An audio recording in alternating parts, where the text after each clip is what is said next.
if you're not ready for that, you haven't been building your business the right way, you're going to get dinged on valuation with any type of sophisticated buyer.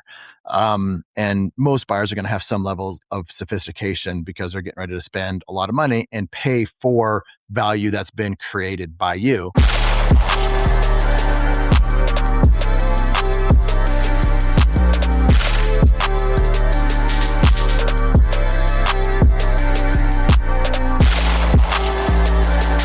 Representing Franchise Secrets, Erik Von Horn. Hey, Franchise Secrets. You got me today. I am going to share a couple things with you. I'm going to hit at some AI stuff that I've been working on, tools that I've been using for a long time that I've been sharing with both of my masterminds. And then that's not going to take very long. Going to go much deeper into some conversations that I've had with franchisees who are in the process of selling their businesses, their franchises. And like these conversations that I've had with them, helping them understand certain things, helping them with the sale. Some of them are friends. Some of them are in the franchisee mastermind or masterminds of mine. So these are very interesting conversations that I've had, and the common feedback is, oh my gosh, I wish I would have known this earlier. I wish I would have done these things differently. They did so many things right, and they're going to sell for a bunch of money and be very happy. And some of it is just like pure dumb luck. Like I'll share with you why it's pretty lucky to find themselves in this position in a brand that people were not very happy in, and they were happy to kind of like walk away from some things in the past, but things changed. And I'll get into some of that and like why this person is in an amazing position, but why they did some things that are adding a ton of valuation to their business as they're in the middle of selling this, and how the buyer just about dinged them for about $1 million, and why that is all changing. So first of all, AI. You guys know that I love AI. I've been deep into AI from the beginning. I made a decision when ChatGPT first came out, years ago, that either I'm going to delegate a bunch of this AI stuff or I'm going to go deep into learning it. And that way I can get better at it myself and then use it for myself, and then really understand the people that I'll eventually hire to do a lot of the stuff for me, why I'm hiring them, what is hard, what's easy about it, and what AI is really capable of.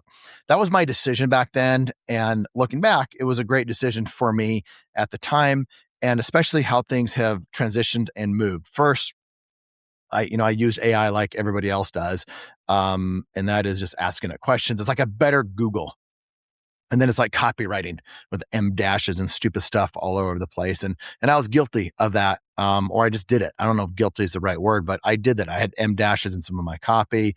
And then I started to change, just outsourcing everything to AI, which I did for a short period of time, to really like allowing it to help me in ways. And then it's gone more to the agentic type AI, and how I use it now and the things that I'm building out is very different than how I was originally using it. And I usually go deep into that in the masterminds, both of them, the franchisee mastermind, the franchisor mastermind, to let them know what I'm using it for, how I'm using it. And I'll just give examples, give them, access to the things that I'm building, or the things that I'm doing. And it just makes life so much easier. Also see people use it wrong all the time. And those that have followed me for a while, I was deep into ChatGPT, but I was early on in creating custom GPTs. And then I moved over to Claude because Claude was way better. Now I'm hearing some things like with Codex is better than Claude Code. And, things are always changing. I don't just jump around to platforms too quickly. I want to wait and see what's actually happening before I make a jump and change a lot of things. But I kind of live in all of them. Mostly what I'm using today is Claude for most of my stuff, whether I'm building out apps or using it for various different things, thought partner to actually doing things for me. I have not, I won't tell you what I haven't done yet. Couple tools that I've been using for for many months. Like I was using these last year and telling, my masterminds about them last year. Wanted to share that with you because I don't think I have yet. One of them is granola.ai. That's a note taker, kind of lives on your computer. I record a lot of things with Granola. I just hit record. It shows up. Nobody knows it's being recorded. The purpose isn't to like record things that you are secretly recording. That's not it. It's just to record in the background, whether it's my voice, a meeting, or whatnot. And then it doesn't take like live voice. It doesn't take the voice. It doesn't take the video. It just takes a transcription, and then you can interact with that transcription. You can interact with it real time as well. Like, I'm on a call trying to work with a brand that might be working with us, and they just aren't understanding something that I'm trying to help them understand. So I can go directly into Granola as I'm having this conversation and be like, hey, they are not understanding the value of X. They are seeing the cost of Y. So how do I explain this in a different way? And it will take that conversation and then help me explain it in a better way. Or, you can look at tone, you can do all kinds of things. The other thing that I like about that is you can, so I record everything in that, like I said, or most everything. Then I'll pull back and look at, I just have, hundreds of different notes in there. I can type in, and I did it for this podcast right here. I said, hey, I'm going to do a podcast on some of these conversations I've had about selling businesses or buying businesses between a business buyer and a business seller. What were some of those conversations that I've had? And it went into all of those and pulled them up. It's like, hey, here are the conversations. And I've anonymized everything, by the way, but here are some of these conversations. Here are some of those bullet points. Another thing that I did is, hey, I'm looking at understanding all the different outstanding projects that I have with this brand, that brand, myself personally, with my masterminds, with Front Street, whatever it is. What are the outstanding projects? Who owns them, and how far along are we to completion? And it will go into everything and pull that specific stuff out for that specific brand or project or whatever, and it will just give everything to me. It'll give me like 15 different projects, who owns it, and like what the next step is, and how far along to completion, what completion really is. So it's very, I love that because I don't have to always take notes. I don't have notes hanging around all the time. And it's very intuitive. So that is granola.ai. Also, you get into a lot of these meetings and people are wanting to, have all their note takers in, and pretty soon you're in a Zoom meeting with 5 people and there's 20 note takers in there. And people are not wanting to have all these note takers in there these days just because it clogs everything up, not because they don't want it recorded. So that's what I use it for. I've played with some different wearables. I have Plod, which is, this thing right here, plod.ai. You just press it and it will record. I use that when I'm out and about and want to have conversations recorded to go back and refer to them later. So that's really one tool. Granola was the one that I really wanted to tell you about. Plod is just a bonus. And there's other wearables out there too that I'm exploring. One goes right here, just you can wear it like a necklace or a pin. There's a bunch of different things out there. So research that if that's interesting to you. Where I do think that's interesting to in franchising is as franchisee or franchisor, some of these wearables is you can go in and, spend a day in a location at, if you're a franchisee or franchisor, and then, look at SOPs, way things are being done, sales calls, whatever it is. And then you will have all of that, and you can have all those transcripts, and it will help you improve current SOPs, your learning management, turn things into videos, update operation manuals, push out new updates to different things, or even just create SOPs that weren't there before for different parts of the business. So that's another good use for something like that. So just make sure with all that the privacy, depending on what you're recording, how you're recording it, that privacy is on point there. And most of the time, these different wearables make it easy for you to do that. Attention, franchisors and franchisees, there are two really important resources that I want to share with you that will help you avoid costly mistakes and increase your enterprise value. The first is our free Facebook group. It's a community that has over 4,000 franchisees and franchisors in it. When somebody asks a question, they get honest and authentic answers from multiple perspectives. You can join the group for free over at franchisesecrets.com/Facebook. The second resource I want to share with you is if you're a franchisee and you want to be around a community of successful Zs and other brands and in other industries, this is why I created the Franchisee Mastermind. If you want access to the best single and multi-unit owners to know what they're doing, or if you want to be around other multi-brand owners, then you'll want to check out my Franchisee Mastermind. The reason why people join is they want access to my Rolodex, my connections, to each other. They want a shortcut success, both short-term and long-term. Links will be in the show notes or at scalablefranchise.com. Other thing that I wanted to share with you that I've been using for a long time is Whisperflow. I think it's WSPR flow.ai. And I just press the FN key on my Mac, and then I will hold it down and talk. I talk to send an email, talk to send a text message, talk into AI, talk. That's instead of typing, I'm talking. And I'll mispronounce things all the time, as you all know in this podcast. Like if I mispronounce something, it's definitely not getting edited out. It stays in the podcast. So I do that when I am, talking to send an email. So I'll mispronounce something. I'll just like this. It just gets rid of all of that. It just makes it. I talk it and it types it out like I said it perfectly with punctuation and grammar. And it separates it into paragraphs, etc. So I am at my peak. I was 22 words a minute typing. So I was extremely slow. I hate typing. And this Whisper Flow is the best thing. You can also just hit the space key, and that just keeps it going for like 8 minutes, I think. But whether you're getting thoughts out, you're creating SOPs, you are doing an email, whatever it is, Whisperflow is an absolute must. So if I was to do one thing, get Whisperflow. That's number one. If you get two things, Whisperflow and Granola, all this stuff's super inexpensive. And the third thing I mentioned is Plod.ai. And I know that there are a number of different ones out there. So that's a little AI. Like I said, I've been telling the mastermind about this. I've been, sharing this with them for many, many months. And I'll come in here and share some of these different things that I'm using and doing.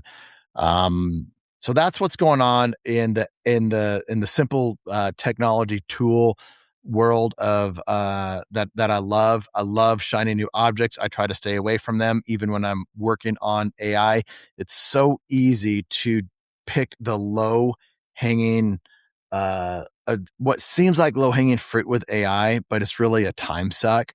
And so I'm talking about that more, the groups that I'm involved with, as I'm a paying member of different masterminds, or I'm in my own masterminds. Like I think the next like real focus for me and others is using AI in a way that has meaningful impact on your business, not trying to do anything and everything with AI.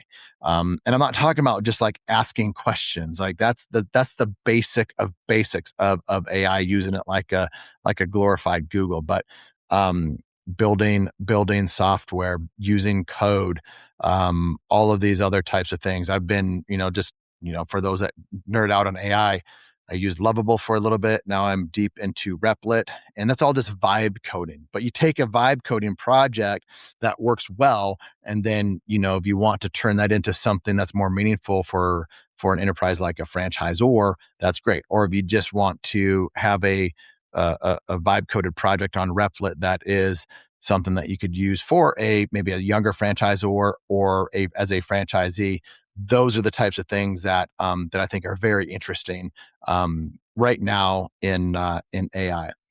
All right, let me get to this other stuff. So I've had multiple conversations in the past probably 2 months people that are getting ready to sell franchises, or someone comes up and they're like, hey, I've got a deal, I'm thinking about exploring it.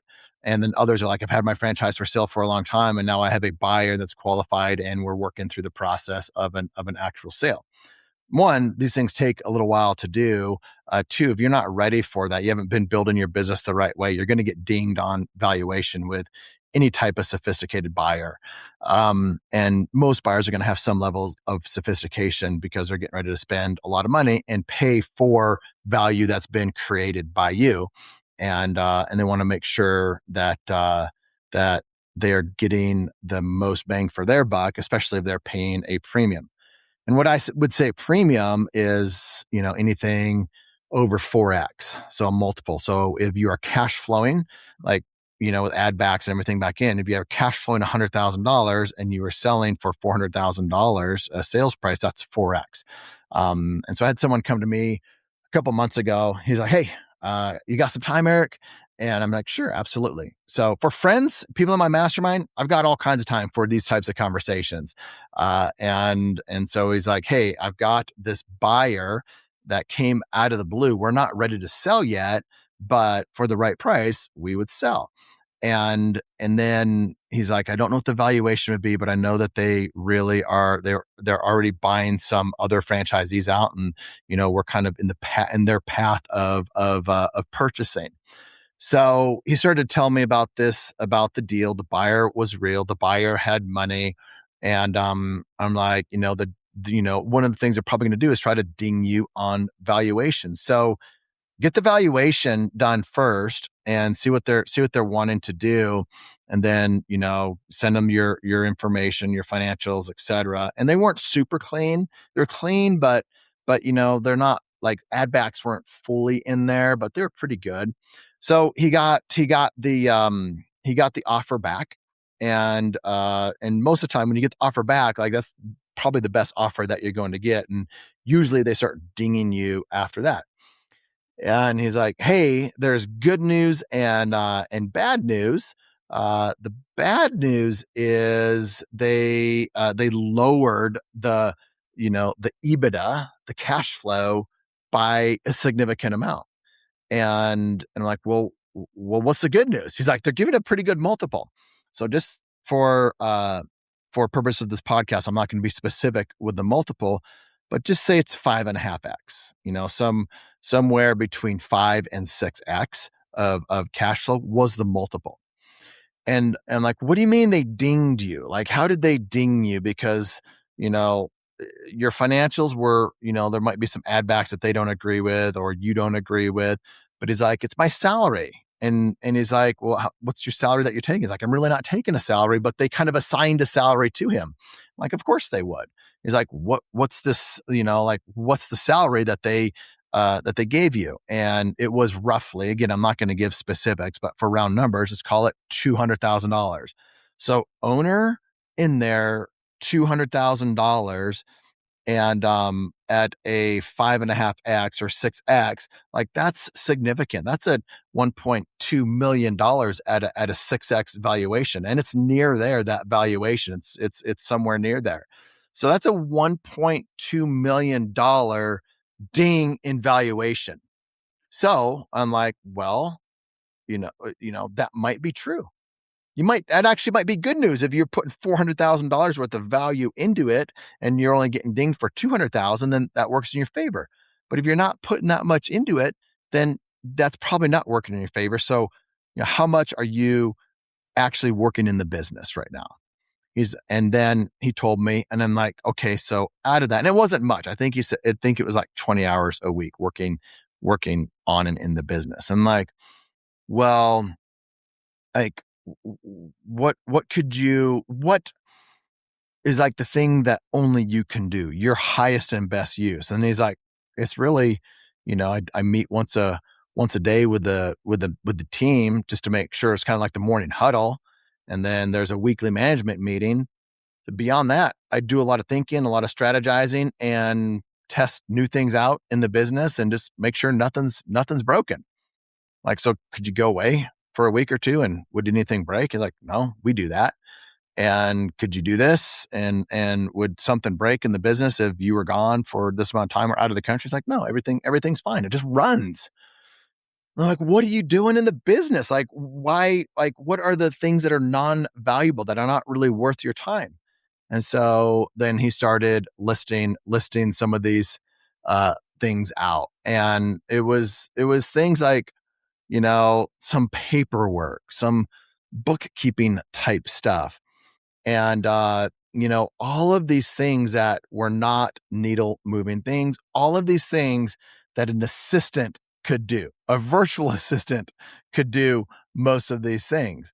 So I'm like, well, could you hire a VA to do some of this VA stuff that you're doing, like bookkeeping, journal entries, like, pulling different reports and putting them into a dashboard? Like, could they actually do some of that stuff for you? So you don't have to do it. You can just look at the dashboard, managing the calendar, and even like, could they be doing some of the onboarding paperwork and the HR admin stuff? What about some of these emails that like you don't really need to respond to? So it was that type of thing. Like he was just doing a lot of low value work. So we looked at that and we're like, what do you think you could pay somebody to do, you know, 20 hours of this low value work to? And he's like, $50,000. And, I have someone that could do it. I'm like, well, if you pay them $50,000 and you're really not doing anything except like really working on, very little on the business, and they're really, the business really does run without you, knowing that you're steering the ship. But like, that could significantly add to the enterprise value of that. So I'm like, why did you hire that person before? He's like, I know. I've heard this. I should have done this, but he saw the value as buying back his time that Dan Martell talks about. You hire, and Cameron Harold talks about, like, if you don't have an assistant, you are the assistant. So he's like, yeah, I know I'm the assistant. I'm okay being the assistant because I really don't have anything else to do. So it's okay for me. It's not stressful. It's easy. And I don't have anything else occupying my time. So that's why he was doing that. He would only do it to buy back some time, but he really didn't have anywhere to put that time. So he kept doing it. But in the meantime, buyer comes around and looks at the financials and says, you are the one that is holding everything together, and you're doing these other things in the business. It must be more complicated, more difficult than what it appears. So we're assigning a value of $200,000 a year to that. And so he quickly realized that he needed to hire some of this stuff out immediately to show the buyer that it's not really needed. And even if this sale falls through, he bought back a bunch of time, and the business will truly be, it's worth more on paper because doesn't have this expense that is associated with his time. Now there is his time that is in the business that will have a value attached to it, but it's not going to be $200,000. So also, I want to be clear, put yourself in the buyer's shoes. If you see a buyer that says, a seller that, has these different things that's falling under them, you just call it bookkeeping, certain emails, vendor relationships, all this paperwork. Well, they must be doing that and more. So you do, as a buyer, want to make sure that you have that covered when you sell, when you're buying it. So you do attach a value to it, and that's real. But they're talking two different types of valuation based off of him not hiring a virtual assistant or an executive assistant. So that's changed. And I think we do that in our businesses in general. We want semi-absentee. We like semi-absentee. Semi-absentee is a buzzword. It has been for a long time. I've talked about it a lot because I like semi-absentee businesses, but I don't think I've ever really been crystal clear. Like, you have a business that runs without you, and a semi-absentee business means you are paying someone to do the work that you could be doing. Maybe it's low value work, maybe it's high value work, but you are setting it up so you are not in the business day to day. And then we've done that in most of the businesses that I've been involved with. You guys have heard me talk about Sola for a long time. The reason that we were able to sell that at a high multiple and a very nice payday for all the partners involved, is because we early on said we don't have the cash flow to pay six figures plus, and this was years ago, so it was a lot of money back then, not as much money today, but just call it $200,000 today. So if we were to spend $200,000 an hour to have a person doing things in the business that we could do ourselves, but we don't want to, because one, we wanted the time freedom, and two, we wanted the enterprise value that was going to create. Otherwise, it's all the partners doing that, and that probably would have been assigned a value of $400,000 or maybe $600,000. So we're like, we don't have the cash flow, but we also are building this for a sale or building this for a lifestyle. They're kind of one and the same thing in our mind. So we're building this the right way from day one, which means delayed gratification for me as the franchisee. So you delay gratification, you hire the district operational manager or the high level manager or whoever that is that can do the things like an owner could do them. You empower them to do that. You're not making as much cash flow as you could if you were doing it, but that's how you are not buying yourself a job. So then you can do that across multiple different businesses, and that's where you can get scale, or you continue to grow that current brand or franchise or industry that you're in, and you continue to double down and go deeper into that particular franchise. That's how you create enterprise value. That's how you are not working you're not working in the business, you're working on the business. And all of these things add up to a business that's worth more. One, because they're not dinging you for high labor, and then two, like the buyer possibility opens up, because now you can have more of an investor buyer versus an owner operator buyer. And whether it is private equity, a wealthy individual, a business owner that wants something else a part of their portfolio, but they need a business that can run without them having to be active in the business all the time. They're not buying a job, they're buying a business to fit in a portfolio of businesses they already have. Like, that's why you do it. But for franchisees, the struggle is, I'm not making much money now, and it's early in the business. I'm not going to make a lot of money until I have 2 or 3 or 4 of these things open, or I have 3, 4, 5, 6, 10 trucks. I'm not making significant amounts of money. So in the meantime, I'm just going to do it all. Well, this person was not done growing their businesses, so he was fine to think like he should just continue to do all the busy work. But all of a sudden, a buyer came knocking, and he learned, he's like, I wish I would have had a VA hired sooner for multiple reasons. And then at the beginning, I'm like, and then there's some luck involved in some of this stuff. And I was talking to some other franchisees that I coached earlier today, and they're like, some of this is luck, isn't it, Erik? Some of it's luck. I'm like, absolutely. And I showed them, I'm like, you guys just got lucky because they had a windfall of cash, multiple 6 figures that came in unexpected because of something happened in this particular organization. So they had a windfall of cash that they normally would never have had. It was like free money. I'm like, that was luck, guys. That was luck. You didn't do anything. You weren't smart, and that's why you got that. You were lucky. And I'm like, yeah, you're right. And then this guy was lucky too, because he's part of a brand that, I know a year ago was struggling. Like, the brand, I know some of their franchisees, and the brand was struggling. By the way, this is a brand I have nothing to do with. I have zero to do with in any way.